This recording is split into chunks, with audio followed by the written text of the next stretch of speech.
On va parler des cartes Pokémon Tops. Très peu d'informations sont disponibles sur elles. Malheureusement, on n'a pas trop de sites ou de forums pour en parler. Pour la version anglaise, vous avez le site Bulbapedia. Et chez nous, c'est désert de chez désert.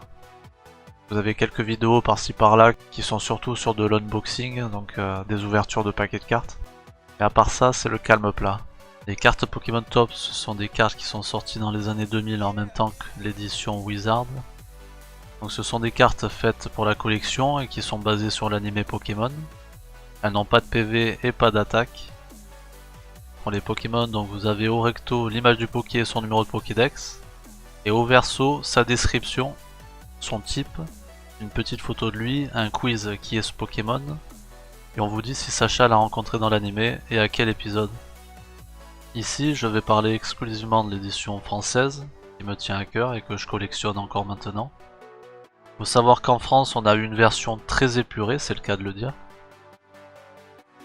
Si nous, on a le basique avec des cartes Pokémon ou épisodes et leur variante holographique métal, les Américains, eux, avaient droit à différents types d'effets holographiques, comme la version arc-en-ciel, ou encore avaient droit à des cartes découpées, des cartes stickers, des cartes pop-up, ou encore des cartes transparentes style la main card. Nous, on a connu 4 séries, et c'était bien le bordel. Dans la série 1, on avait des cartes de personnages ou des cartes allant de Bulbizarre, le numéro 1, à Grolem, le numéro 76.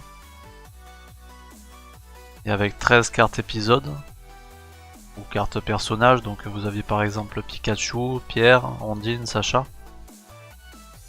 Ensuite ça se corse un peu, l'entreprise Tops a sorti pour la France la série 2, qui comprend les cartes allant pour les Pokémon, le numéro 77, Ponyta, au numéro 151, Mew.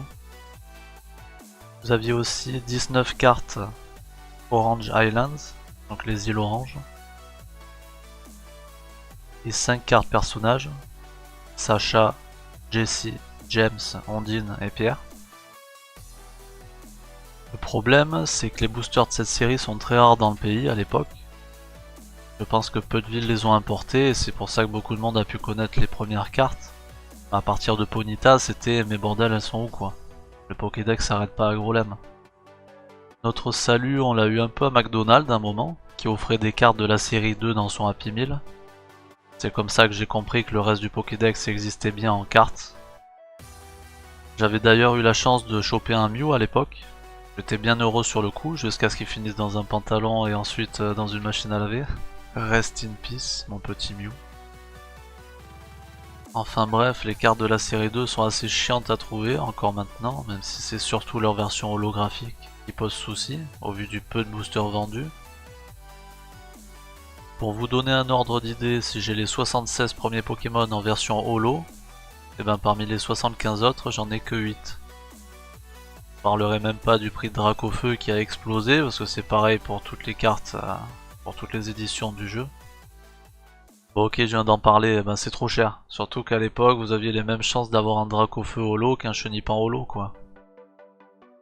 Donc on a la série 1 et la série 2 pour les Pokémon de Kanto. Et on a eu aussi la série 3 qui regroupe les Pokémon entre guillemets de Johto. Et ouais, le souci là, c'est que les Américains avaient tous les nouveaux Pokémon de Johto, mais nous, on a eu une sorte de mélange bizarre à la place. C'est-à-dire par exemple qu'on a eu seulement la première forme des starters, Germignon, Kaiminus et Rissandre.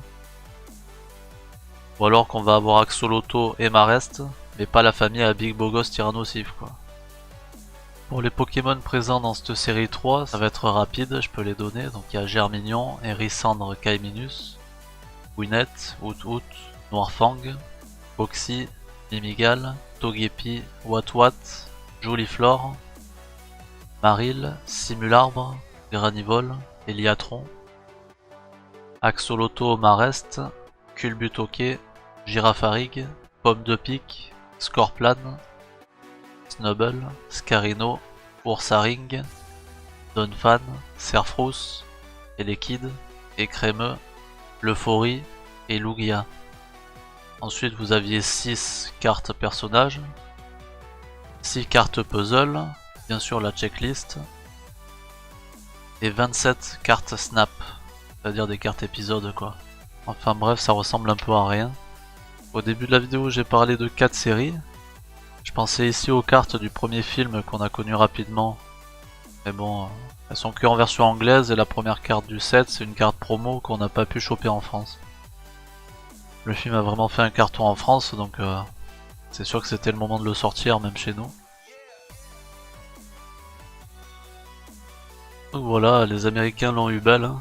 Ils ont eu par exemple un paquet avec 5 cartes Chrome. Vous pouvez voir plusieurs versions holographiques. Ils ont aussi eu la série Pokémon Advanced.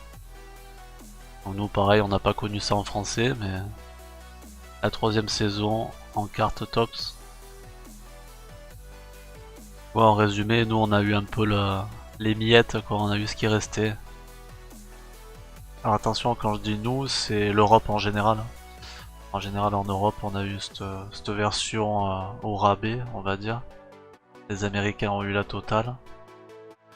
C'est d'ailleurs pour ça qu'elle n'est pas restée vraiment dans les mémoires et qu'il reste très peu de collectionneurs de cette série, quoi.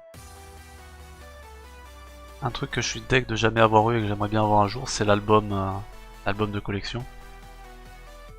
Il est sorti qu'au Royaume-Uni et il y a une checklist à l'intérieur en français et en allemand par exemple. Donc on est dedans mais on l'a pas vendu en France. En tout cas il y avait très peu de revendeurs qui le ramenaient jusqu'ici, quoi. Voilà, c'est tout pour cette vidéo. J'adore les cartes tops malgré les gros défauts de localisation qu'on a eu. Et peut-être qu'un jour je réussirai à la compléter.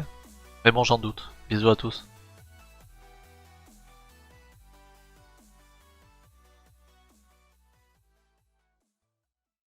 貴様の拳などかほどにも効かんわい。お前はもう死んでいる。何？もうは匠でギゼブ。